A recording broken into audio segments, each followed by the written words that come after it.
que era un colaborador. Esa es la información, digamos, general. ¿Cómo queda su participación dentro de esto? ¿Qué sigue después de este caso? El testigo, el aspirante a colaborador eficaz en el caso de Susana Villarán. Una persona que, que fue encontrada muerta y que lamentablemente poca o nada información se tiene de los motivos todavía, ¿no? Vamos a conectar una entrevista con el abogado penalista que nos va a dar los detalles sobre este punto, sobre este asunto, ¿no? Que siempre es bueno tenerlo claro. O sea, ¿qué es lo que pudo pasar? ¿Cuáles son los términos que tenemos que usar? ¿Y qué sigue a partir de esto? ¿Qué pasa con su proceso de colaboración eficaz? Hemos entrevistado al abogado Francisco Álvarez, vamos con la entrevista y seguimos con el programa. Amigos de Clase Ciudadana, estamos ya con el doctor Francisco Álvarez, el doctor abogado penalista, que nos va a dar una impresión sobre esta situación que hemos pasado recientemente en nuestro país. Buenas noches, doctor, y gracias por estar presente en Clave Ciudadana. Muchísimas gracias por la invitación. Muy buenas noches. Vamos de frente al asunto, doctor. Es una situación muy compleja, penosa, una situación que agrava el tema de nuestro país en cuanto a primero en el tema de la seguridad y segundo en el tema ya de las investigaciones como tal que están pasando muchos políticos, ¿no? Y acá, en el caso de José Castro, vamos directamente a un punto el que él estaba participando de un proceso. ¿Y cómo podemos analizar esto, doctor? La presencia de 2 cuchillos en la escena del crimen, un tema que muchos nos estamos preguntando, hacemos hipótesis de lo que pudo pasar, pero desde un punto de vista penal, que se hayan encontrado 2 cuchillos, ¿es relevante? ¿Implica algo? Bueno, muchas personas que están dedicadas al ámbito de la investigación criminal saben que, o conocen más que saben, que la presencia de los cuchillos, que es además una muerte por corte muy dura, que supone mucho valor por parte de la persona que comete este eventual suicidio, es difícil de inicialmente generar una hipótesis de suicidio por la magnitud, la gravedad, la forma en la que una persona, digamos, se suicida o finalmente pierde su vida. Y por eso es que muchos estamos escuchando los comentarios de que la presencia de los cuchillos más la forma de la muerte harían dudar, y lo digo obviamente en condicional, de si realmente el señor José Miguel Castro se quitó la vida o si por el contrario estamos hablando de una muerte provocada. Pero la posibilidad de que esa muerte sea provocada va a depender naturalmente de las pesquisas que pueda hallar la fiscalía junto con la policía. Pues no conocemos, por ejemplo, si en su casa tenía una cámara, si donde vive, en el distrito donde vive, hay cámaras que puedan haber apuntado al momentos previos o momentos posteriores, la salida de una persona sospechosa. De lo que tenemos entendido por la información que poco están dando las autoridades, no había tenido aparentemente una situación de peligro. Pero bueno, todavía hay muchas interrogantes que naturalmente la investigación fiscal conducida o apoyada por la policía tiene que ir aclarando o esclareciendo para saber realmente qué es lo que pasó, porque si llegamos a la hipótesis de que es una muerte que ha sido provocada por un tercero, estamos hablando de algo muy grave, que la policía tiene que mejorar el sistema de protección de los colaboradores eficaces, que la fiscalía también, por supuesto, porque es un trabajo en conjunto, y por lo tanto debería, aunque es una pena, este tipo de situaciones generar cambios. Eso es cierto. Eso es hablando netamente del hecho, del crimen como tal. Ahora hablemos de la implicancia del que fue, digamos, ultimado en el proceso general donde estaba participando, ¿no? El caso de Susana Villarán, que era un colaborador. Esa es la información, digamos, general. ¿Cómo queda su participación dentro de esto? ¿Qué sigue después de este caso, dentro ya de la implicancia en el proceso de Susana Villarán y no en el caso como tal del crimen ocurrido? Claro, primero hay que hacer de todas maneras la aclaración terminológica para que el público, que no necesariamente es conocido en leyes, pueda distinguir lo que es un aspirante a colaborador, que es una persona que está en un procedimiento de colaboración, pero que aún el procedimiento no ha acabado. ¿Cuándo acaba ese procedimiento de colaboración eficaz? Cuando un juez convalida a través de una sentencia homologada la declaración del colaborador junto con los elementos de corroboración de sus dichos que son presentados por la Fiscalía y también obviamente por la defensa del colaborador. José Miguel Castro, de la información que se tiene, estaba aún en la calidad de aspirante a colaborador eficaz porque aparentemente la sentencia no había sido homologada y creo que además el doctor José Domingo Pérez en ese aspecto aparentemente ha sido bastante claro en que no había culminado el proceso. Ahora, la pregunta es, si se queda como aspirante, como bien has formulado tú la interrogante, ¿qué pasa con sus dichos? Y acá hay que distinguir nuevamente dos cosas, los dichos, es decir, las declaraciones y las pruebas que él ha podido presentar. Son dos cosas totalmente diferentes. ¿Por qué? Porque en cuanto a sus declaraciones, lo normal, lo común es que el aspirante, cuando acaba su proceso, vaya a juicio, como era lo que pasaba en el caso de Barata. Uno esperaba que Barata compareciera en el juicio de Humala, porque ese es el momento estelar para que él pueda declarar, para que los jueces lo puedan interrogar, para que las defensas que normalmente no han tenido la oportunidad de interrogar al colaborador lo puedan interrogar y se produzca toda esta fase de examinación del colaborador. En el caso de José Miguel Castro, naturalmente, su muerte no produce este escenario donde él va a declarar. Pero, ¿qué pasan con sus declaraciones? Es una pregunta muy válida.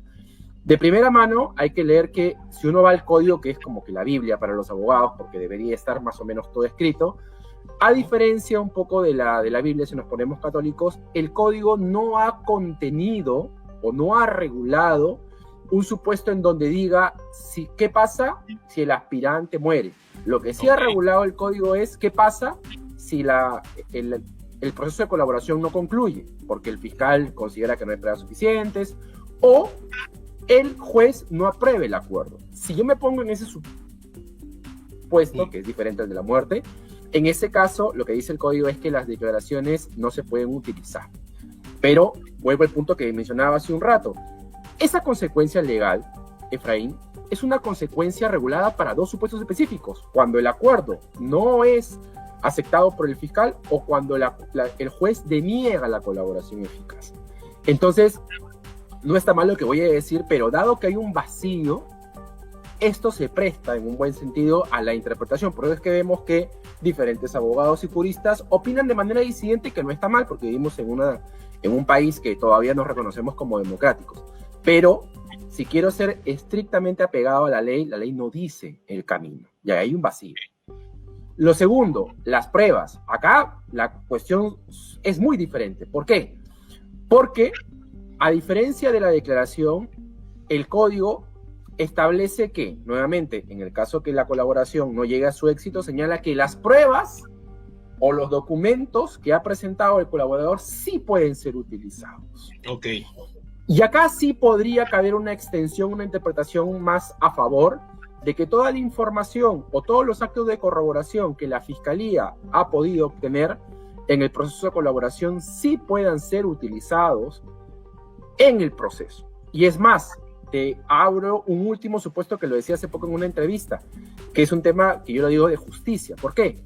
¿Qué pasaría si es que en este caso, que no lo sabemos porque el doctor Domingo Pérez ha sido bastante cauteloso en la información, el juez ya había tenido la audiencia, pero lo que faltaba era la sentencia? Parecería injusto, aunque una cosa es la justicia y otra cosa es la legalidad, parecería injusto que ya, como se dice, acabando la carrera por un hecho aparentemente imprevisible, todo el proceso se convierte en inutilizable, como algunos abogados han sostenido, que no, que este es un tema del fiscal, que el fiscal aparentemente ha sido incompetente.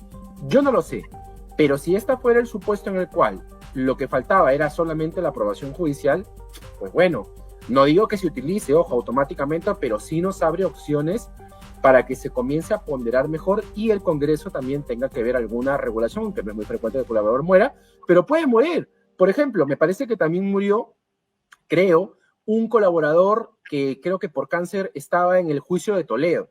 Toledo, sí, creo que sí. Pero el proceso culminó. Pero ¿por qué pongo eso como ejemplo? Porque claramente la muerte es un supuesto que le puede ocurrir a cualquier persona y por lo tanto tendría que haber una regulación y no andar en este ámbito de interpretaciones, que no está mal, pero en un tema tan delicado hay que tener mucho cuidado. Claro, justamente de ahí derivan dos preguntas que le quiero hacer.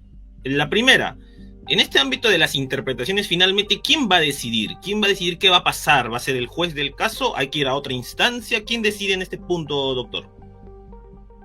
El juez, Ok. naturalmente, es el juez que va a tomar la decisión frente a la posición que el fiscal pueda tomar. Por ejemplo, en el tema de las declaraciones, el fiscal dirá, yo voy a tomar sus declaraciones dadas en el proceso, aunque no concluido, las voy a tomar y las voy a insertar. Que eso, si yo lo traslado a un proceso común y corriente, es decir, un proceso que no es de colaboración, ¿qué pasa, por ejemplo, Efraín, si el testigo muere? ¿No? El testigo muere durante la investigación, pero obviamente llega a declarar, ¿no? Claro. La declaración no se puede utilizar, eso no es correcto. Lo que va a pasar es que la declaración va a ingresar, pero ya como un documento. Ah, mire. Okay. Y claramente la defensa, como ha conocido de la declaración durante toda la etapa de investigación, naturalmente ha tenido tiempo para poder cuestionar lo que el testigo o la víctima o el imputado, si es el caso, ha dicho. Entonces, hay que tener claro que en un proceso común, si una persona muere, las declaraciones pueden ser utilizadas como documentos en el proceso y el código lo admite sin ningún tapujo, sin ninguna restricción. Ok, eso está bien, creo que es una muy buena aclaración porque ya muchos en redes sociales comentaban que con esto también se eliminaba todo lo que declaraba y creo que es, como usted mencionó, ¿no? Que ya tan cerca de formalizarse el asunto no es válido o no es justo en todo caso que se borre todo lo que ya se está avanzando, no solo por su fallecimiento.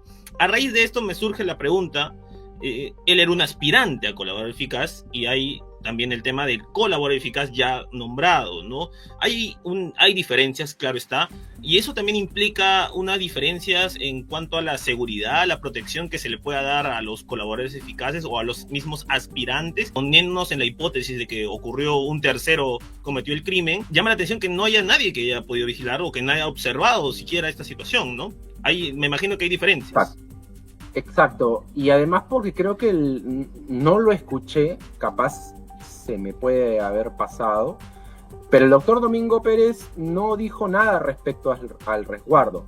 Y la primera intuición que yo tengo, y también me lo han comentado algunos otros periodistas, es que él no tenía resguardo policial.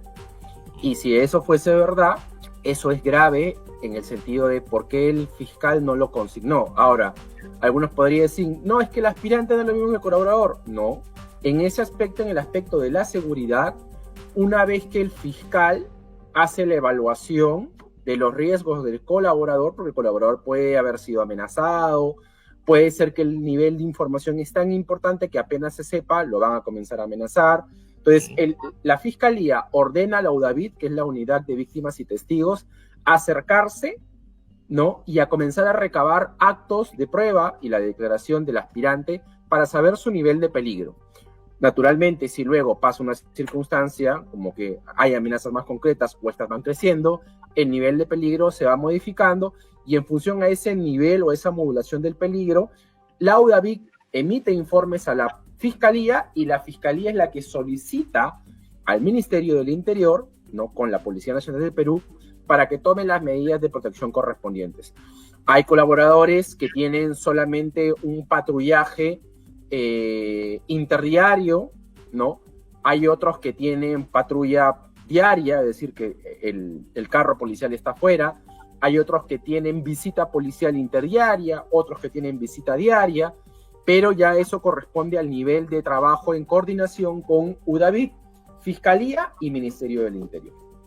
Ok, entonces no es un esquema fijo, no es que tienen una vigilancia constante, eso, como usted mismo dice también, depende mucho del rol de su participación en el proceso, ¿verdad, doctor? Así lo podemos resumir en términos... Claro, yo he tenido casos en donde el colaborador que yo he patrocinado ha tenido un nivel bajo porque recién se está copiando la información y una vez que, por ejemplo, la información se hace pública o por los medios o porque la Fiscalía pide un requerimiento de prisión preventiva, tiempo después comienzan a haber amenazas, llamadas, mensajes, y ahí automáticamente se hacen los actos de indagación por parte de la UDAVIT o del UDAVIT, y eso va a generar un informe, y luego la policía con la fiscalía toman la decisión de cambiar el nivel de peligro y disponer un mayor acompañamiento policial. Ok, doctor. Doctor, otra consulta que me han hecho en la semana. El tema de ser colaborador eficaz, ¿no debería garantizar un anonimato a la persona que está colaborando? ¿Esto tiene que ser público? ¿Hay una obligación detrás de ello? ¿Qué puede existir? ¿Qué nos puede dar sobre este punto? Bueno, el Código Procesal Penal, como el reglamento del procedimiento de colaboración eficaz, establecen el carácter reservado de la identidad del colaborador, ¿no? Esto, se los comento por mi experiencia práctica, ese carácter reservado se manifiesta a través de diferentes formas. Por ejemplo, a que el colaborador tiene una clave, por lo tanto, cuando sus declaraciones son pasadas al proceso principal, a la carpeta fiscal o la investigación fiscal, no pasan con su identidad. En segundo lugar, cuando va narrando, se omite poner su nombre, ¿no? En vez de decir Carlos o Francisco Álvarez, ponen pues el colaborador, ¿correcto? Lo otro es que también, aparte de no revelar su identidad porque no está su nombre, naturalmente el otro esquema para poder identificar a una persona es la firma, entonces también tiene una rúbrica. Y esto con el tiempo, porque como también los abogados participamos en el proceso de colaboración, también firmábamos, y también algunos pues podían sacar al abogado, ¿no? Por justamente el proceso. Entonces también a los abogados ahora también nos dan una rúbrica.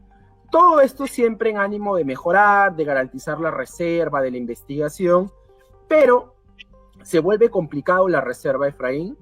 Primero porque por más de que uno no ponga el nombre del colaborador, a veces no es tan difícil intuir quién es por el nivel de información que da, ¿no? Es difícil, naturalmente. Lo otro es un tema de filtración, que además lo vemos en todas las instituciones públicas del Estado. No hay ninguna donde ahora no tengamos filtración, para bien o para mal, pero hay filtración. Entonces, la policía a veces, o la fiscalía, en sus veces también, puede filtrar la información del colaborador y por lo tanto ya se conoce la identidad. Si bien es cierto, tenemos en el Código Penal un artículo que sanciona la revelación de identidad del colaborador eficaz o del testigo protegido, en la práctica es una norma que todavía sigue siendo poco utilizada, ¿no? Y porque más allá de que uno lo revele en una entrevista o en una entrevista pública o por escrito, con saberlo, para muchas personas es suficiente más allá de revelarlo o exponerlo a través de medios. Entonces, hay una serie de características del proceso que hacen difícil mantener ese anonimato. Y por último, para acabar, hay colaboradores que renuncian a la protección de su identidad. Un ejemplo, Salatiel Marruf. Marruf, claro, exactamente. Lo hizo. Bueno, hablando de estos procesos, hablando justamente acá, me lo recuerdan por interno, que el fiscal José Domingo Pérez pidió que el juicio oral sobre este caso se inicie en julio, pero que el Poder Judicial lo rechazó. ¿Esto puede haber tenido alguna implicancia? Siempre utilizando el condicional, sé que en el periodismo el condicional es un poquito criminalizado, pero acá creo que aplica correctamente. Siempre utilizando el condicional de que hubiera intervenido un tercero, este pedido del fiscal José Domingo Pérez puede haber implicado en este asunto. ¿Usted lo ve así, doctor? ¿Cómo lo piensa o siente que ya estamos haciendo hipótesis ya demasiado alargadas, descabelladas? Bueno, es que todo puede pasar, Efraín, ¿no? Ahora, el fiscal, después de que ha pasado esto, me parece haber escuchado o leído que ha pedido un aplazamiento, ¿no? Del juicio, sí. pero bueno, o sea, hay que distinguir la lamentable muerte de José Miguel Castro, ¿no? Con que eso va a generar una investigación y todo eso, pero que lleguemos a saber por qué murió, no va a afectar al proceso. ¿Entiendes? Okay. O sea, eso es un tema ya para otra investigación penal, para que se determinen responsabilidades, por aquí y por allá. Pero entonces, si la muerte, como yo les estoy explicando en esta entrevista, no genera un efecto en el proceso, en el juicio oral, ¿por qué aplazarlo? ¿No? Ya el fiscal no va a poder sacar cosas nuevas porque el señor lamentablemente falleció. Ahora, el fiscal conoce su caso, entonces que trabaje con las declaraciones, que trabaje con las pruebas. Hay más de un colaborador, en el caso de Susana Villarán. Recordemos que también están los señores, creo que Graña y Montero, se menciona. Entonces, hay más de un colaborador en ese proceso y por lo tanto, el fiscal tiene que armar su caso o continuar con su caso con todo lo que ya tiene y seguir para adelante, ¿no? Me parece que, al contrario, refleja o reflejaría una actitud del fiscal no muy de mucha firmeza, que frente a la muerte del colaborador, pues intente aplazar el juicio. Tiene ¿no? que avanzar, ¿no? Claro, Hay que avanzar en los procesos. Y en el caso de Domingo Pérez, no se demuestra, no se evidencia esa seguridad que alguna vez manifestó el tener. Y justamente, hablando ya de los que están implicados en el proceso, no necesariamente del crimen, hablo del proceso como tal, Susana Villarán, ¿cómo le salpica este crimen? ¿Cómo le puede golpear a efecto dentro del proceso? ¿Se le podría involucrar dentro de otra investigación sobre este tema si es que obviamente se reúnen las pruebas? No digo contra ella, pero pruebas de que ha habido un tercero, ¿podría afectarle a ella, a otros implicados en el proceso? ¿Cómo puede seguir después de este caso, doctor? La respuesta en parte nos va a llevar a tener que hacer otra interrogante que ni yo ni los que están escuchando el programa pueden resolver. ¿Por qué? Porque hay un tema importante en este tema de la colaboración eficaz y tiene que ver con el método de trabajo de cada fiscal. ¿A qué me refiero? Me explico. Un colaborador es una persona que alimenta un proceso, ¿no? En este caso, alimenta al fiscal para conducir su teoría del caso hasta la condena. El problema es que muchas veces los fiscales no trasladan no solamente las declaraciones del aspirante, ¿no?, sino también los medios de corroboración. ¿Y esto por qué es importante? Algunos se podrán preguntar por qué. Porque si el fiscal lo traslada, es una buena actitud procesal porque le permite al investigado, pongámonos también en el papel del investigado, defenderse, ¿no? Y decir, bueno, esta persona dice que yo recibí un dinero, ¿cuáles son las pruebas? Pero si por el contrario, como la mayoría de fiscales tienen ese método de trabajo, el fiscal no traslada los elementos de corroboración, entonces la defensa tiene que recién esperar en el juicio para empezar a atacar. Para la defensa de Susana Villarán, naturalmente, si es que ha pasado lo segundo, que no le han dado las pruebas para defenderse en la investigación preparatoria, en el juicio oral va a atacar, en el buen sentido de la palabra, y a cuestionar las delaciones de todos los aspirantes o colaboradores eficaces que se hayan podido utilizar en su contra. Lo que claramente no podrá usar es interrogar a José Miguel Castro, porque José Miguel Castro está fallecido, ¿no? Y como aspirante, el abogado defensor de ella no lo puede interrogar. Es más, recordemos que también él declara como imputado, pero en la declaración del imputado tampoco puede estar el abogado de otra coimputada. Entonces, veremos pues en el juicio, y creo que lo más importante es si el fiscal, ya independientemente de la muerte del señor José Miguel Castro, tiene los elementos de corroboración, porque si tiene los elementos de corroboración, por más que el señor José Miguel Castro haya fallecido, yo creo que el caso, junto con los otros elementos de prueba que pueda tener el fiscal, podrían hacer que el caso sea sólido y que esto pueda acabar en una sentencia. Perfecto, doctor. Hay otro involucrado, digamos, dentro de este caso, que es el actual alcalde de Lima, Rafael López Aliaga, y el vínculo que tenía en todo caso con Castro, ¿no? ¿A él cómo le podría implicar este asunto? En todo caso, ¿le podría implicar el asunto, por así decirlo? Porque muchos ya en redes sociales ya lo están vinculando directamente. Bueno, él no está investigado en esta causa, pero lo que yo sí sé es que él, para todos los arbitrajes de rutas de Lima, ¿no?, había estado utilizando la declaración de José Miguel Castro y todo lo que había salido alrededor de los medios respecto al pago de actos de corrupción para intentar anular vía arbitral estos contratos con rutas de Lima. Cosa que además, como es de público conocimiento, no lo ha logrado. Exacto. No, los tribunales arbitrales nacionales y extranjeros han cerrado esa posibilidad. Y bueno, veremos, porque también me parece que hoy o ayer en la noche, que no he estado tan conectado en las redes, vi algo que lo vinculaban a Rafael López Aliaga, pero no profundicé.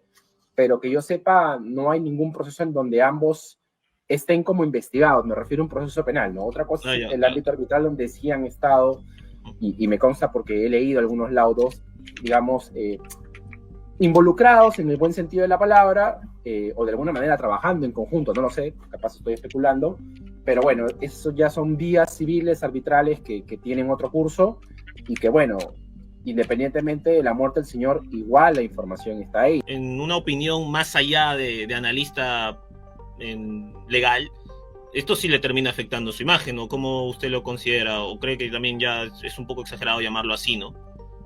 Del alcalde de Lima. Creo que ha habido una afectación, pues, porque él ha llevado siempre la declaración de José Miguel Castro como una prueba estelar, y además Eso. recordemos que viene pagando mucho en abogados. Entonces, bueno, y además abogados americanos que no son nada baratos, ¿no? Al contrario, son caros, y finalmente no los paga el alcalde Rafael López Aliaga, lo pagan todos los limeños con sus impuestos, sus tributos, sus arbitrios. Entonces, yo creo que algo le debe afectar, sí, pero esto trae como cadena que todos los casos arbitrales los esté perdiendo. Este dime y direte por el poder de la fiscalía, si lo podemos llamar, lo podemos resumir de ese modo. Esto terminó afectando también en este proceso, en este caso, usted lo ve así, veo que muchos dicen, no, lo que sucede en la fiscalía terminó impactando, ya ven, mire, porque se están peleando por el poder. En la misma fiscalía está pegando algo del Congreso, ¿no? De algunas malas costumbres, de algunos casos donde no hay un mismo estándar, ¿no? Con el caso, por ejemplo, del señor Villanueva, cuando, como dicen, ¿no? Algunas cosas Villanueva sí le creen, otras cosas no.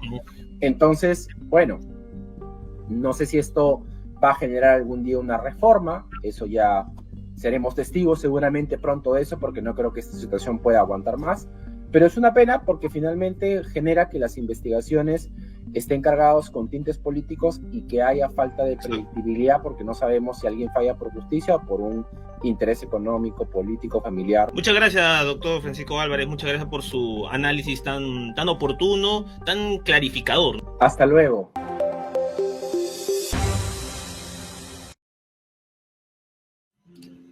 Bien, creo que está claro. No hay mucho más que comentar. Yo creo que en los puntos sobre las IES, los detalles importantes de este caso, a mí me llama mucho la atención cómo el doctor la tiene clara. La tiene clara. No hay, digamos, dentro de los procesos, dentro del marco legal, una situación así como la que estamos pasando ahora con el aspirante a colaborador eficaz. Así que el juez va a tener que asumir una postura de acuerdo a sus propios criterios, ¿no? Ojo, lo que él ha dicho, ya lo que declaró en su momento, la información que brindó, no se invalida, ¿no? Puede ser utilizada en el proceso. Ya va a depender del equipo de fiscales armar la estrategia coherente. Y no solo eso, sino también que los jueces también tengan en cuenta este tema, ¿no? Y por qué no, vamos a hacer, y lo mismo lo dice el doctor, ¿por qué no perfeccionar un poco las leyes para este tipo de casos, ¿no? No llamarlo netamente muerte, sino interrupción